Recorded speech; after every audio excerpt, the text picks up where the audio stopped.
Hello everyone, नमस्कार, आदाब। मैं हूँ सुकृति। आप सबका स्वागत है स्काई इज़ द लिमिट पर। ऑडियो स्टोरीज़ की सीरीज़ में बहुत समय बाद एक स्टोरी लेकर आई हूँ।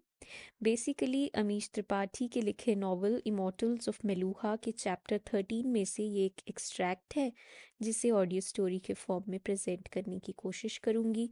आशा करती हूँ आपको अच्छा लगेगा। वीडियो को अंत तक ज़रूर देखिएगा और अपनी फीडबैक भी दीजिएगा। पूरा कोटद्वार नीलकंठ के स्वागत में सजा हुआ था। राज्यपाल खुद नीलकंठ के स्वागत में बाहर आए थे।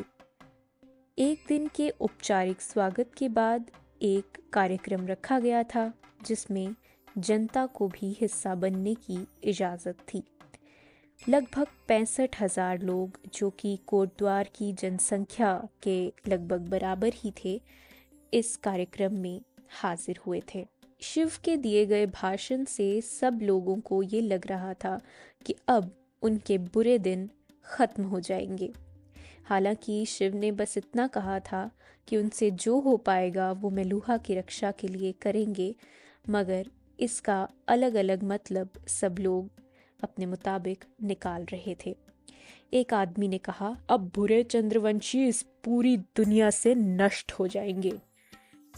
वहीं एक औरत ने कहा, शिव सब देख लेंगे, अब हमें डरने की कोई जरूरत नहीं है। बृहस्पति के पास बैठे पर्वतेश्वर ने उनसे कहा, बृहस्पति, ये हमारा समाज किस तरफ जा रहा है? हमें ज़रूरत है कि हम लोग अपनी मुश्किलों को खुद हल करें, ना कि सिर्फ किसी को इसीलिए आदर दें कि उसका कंठ नीला है। बृहस्पति भी शिव का बहुत आदर करते थे, इसीलिए उन्होंने पर्वतेश्वर से कहा, देखिए पर्वतेश्वर, मुझे लगता है कि शिव एक अच्छे इंसान हैं, और क्या आप नहीं मानते कि एक अच्छी सोच ही एक बड़े काम के लिए पहला कदम होती है? पर्वतेश्वर बृहस्पति से सहमत नहीं थे। पर्वतेश्वर का मानना था कि आदर हमेशा कमाया जाता है और किसी भी इंसान को उसके कर्म पर आदर मिलना चाहिए, ना सिर्फ इसलिए कि उनका गला नीला हो। उन्होंने बृहस्पति को जवाब देते हुए कहा, हाँ, हो सकता है कि वो अच्छे हों, मगर अच्छी सोच काफ़ी नहीं है। हमारे अंदर कुछ कुशलता भी होनी चाहिए। मेलूहा का भविष्य शिव के हाथ में देना, इसका मुझे कोई कारण नज़र नहीं आता, ना ही हमें उनकी कुशलता का कोई अनुभव है। महज विश्वास के दम पर इतना बड़ा कदम उठाना क्या सही होगा? पर्वतेश्वर, हमें कई बार तर्क से हटकर विश्वास पर विश्वास करना पड़ता है। हमेशा हर चीज़ का तर्क नहीं ढूंढा जा सकता। बृहस्पति ने जवाब दिया। इस बातचीत के बीच ही पर्वतेश्वर की नज़र शिव पर जाती है, जो कि नीचे उतरकर आम लोगों से मिल रहे थे। जैसे ही शिव नीचे उतरे, सब लोग उनसे मिलने आ गए। नंदी और वीरभद्र के नेतृत्व में सिपाही लोगों को हटाने की कोशिश कर रहे थे। उसी भीड़ में एक नेत्रहीन व्यक्ति भी था। नंदी, इन्हें जाने दो, शिव ने उस आदमी को देखते हुए कहा। नंदी और वीरभद्र ने रस्सी नीचे कर दी ताकि वो आदमी आ सके। पीछे से उस आदमी के बेटे ने कहा, इन्हें मेरी ज़रूरत होगी, मुझे भी आने दीजिए। शिव ने कहा, इन्हें भी आने दो। आदमी का बेटा अपने पिता को शिव की तरफ ले जाकर कहता है, पिताजी, नीलकंठ बिल्कुल आपके सामने है। क्या आप महसूस कर पा रहे हैं? ये सुनते ही उस आदमी की आंखों से आंसू झरझर बहने लगे।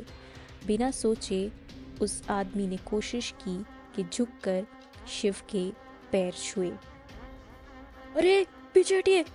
हैरानी में अपने पिता को जोर से पीछे खींचते हुए उसके बेटे ने चिल्लाया। शिव हैरान थे। इतनी देर से उस आदमी का बेटा अपने पिता से बहुत प्यार से बात कर रहा था। उन्हें समझ नहीं आया कि आखिर ऐसा क्या हुआ कि वो बेटा अपने पिता पर यूं चिल्ला उठा। शिव ने पूछा, मगर क्या हुआ? मुझे माफ कर दीजिए प्रभु, मुझे माफ कर दीजिए। आदमी रोते हुए शिव से कहता है। शिव हैरानी में पूछते हैं, मगर आप माफी किस चीज की मांग रहे हैं? इसका जवाब आदमी का बेटा देता है। प्रभु, इन्हें आपके पैर छूने की कोशिश नहीं करनी चाहिए थी। ये विकर्म है। 20 साल पहले इनकी आंखें चली गई हैं, इसीलिए अब ये विकर्म है। मैं भी इनकी तरफ से माफ़ी मांगता हूँ प्रभु। मुझे माफ़ कर दीजिए प्रभु, मुझे माफ़ कर दीजिए। मगर मुझसे चलते क्रोध के कारण आप इस देश को बचाने से मना मत कीजिएगा। हमारा देश बहुत अच्छा है। भगवान की बनाई सबसे खास धरती है ये।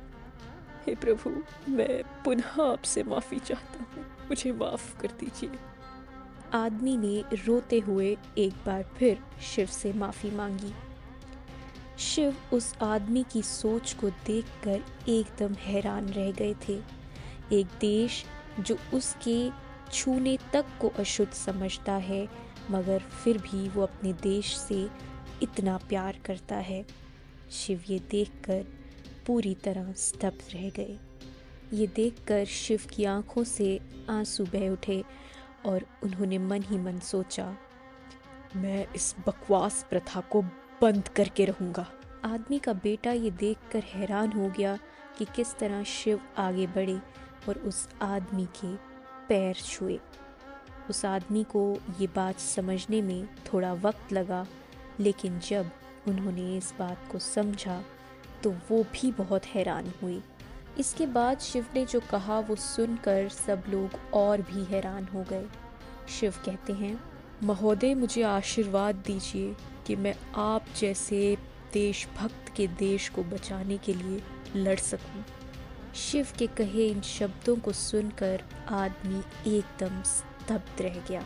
उसने अपनी सारी शक्ति जुटाकर कहा, विजयी भव। सारी जनता ये देखकर हैरान हो गई कि शिव ने ये कर क्या दिया। जहाँ एक विकर्म का छूना तक अशुद्ध समझा जाता था, वहाँ शिव ने ना महज एक विकर्म को छुआ, मगर उससे आशीर्वाद तक लिया।